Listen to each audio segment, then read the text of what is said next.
We are in a time where we realize what people can actually now move forward with us and what people can't move forward with us. And there are people who will fall away.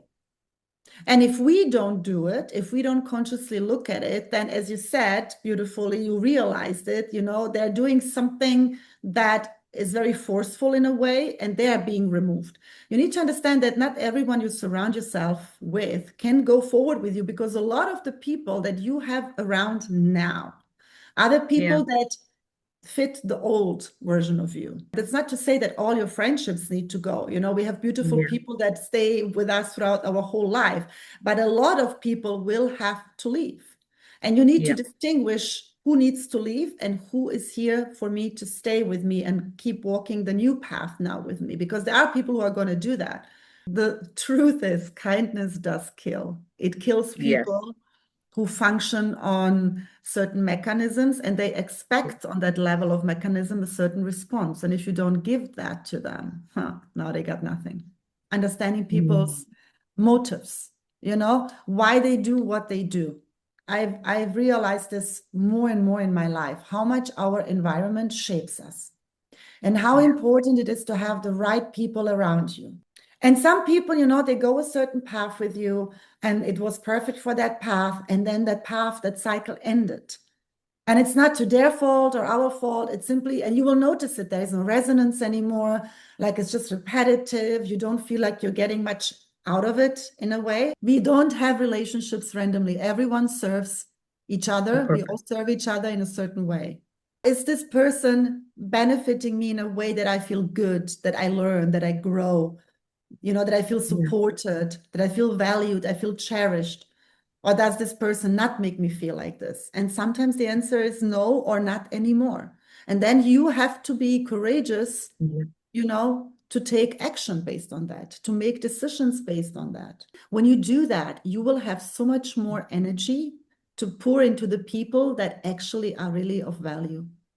And I don't mean the others don't have value, but it's in terms of the interaction, the value is done, it concluded. In that moment, you really can look within and say, okay, if I now, because really everything is energy, and the more you pour your energy into things that fill you up, the more it will grow. It's like I always say, everybody, has issues at some point in their life, what we call problems, difficult situations. Whenever we have this, rest assured that there is a solution right behind it, always. So there is this analogy of the wolf.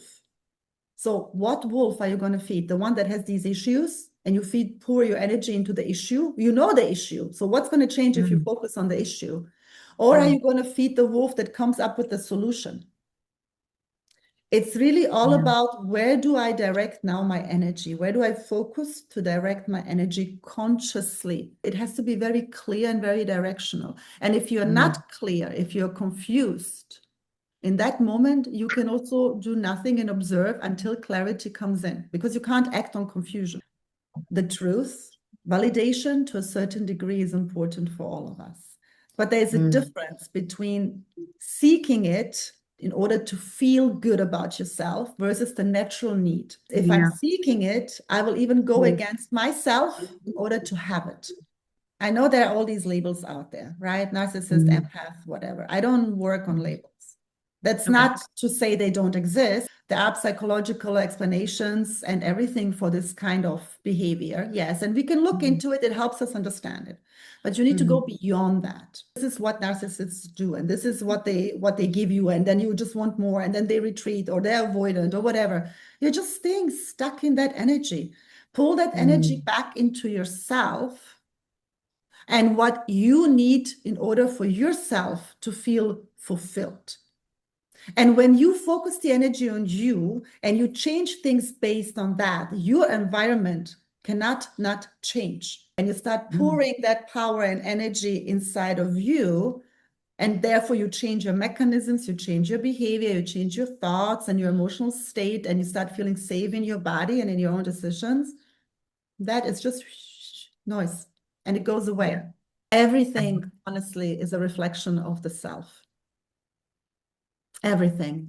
The people you have around you, the way people behave around you, the behaviors you tolerate.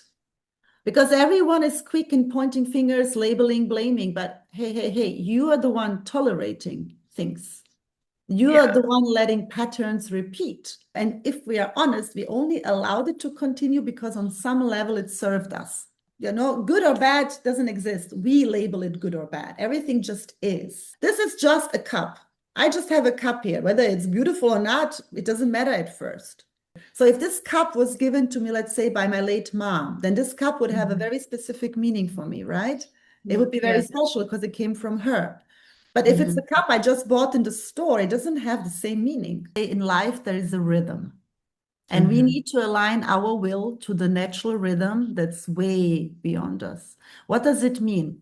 Too much of something at the wrong time can be damaging. Too little of something at the right time can also be damaging. If you feel this is the year for me to find my partner, now you focus actually on actively opening your channels to meet him. It means go on dates. Even the person is not someone you would date, but you open your channels. And you will know it. You know, it's only when we go against what we feel is there and we try to push, you know, our willpower onto it, when the natural rhythm is not there for our cycle, that's when we don't get it.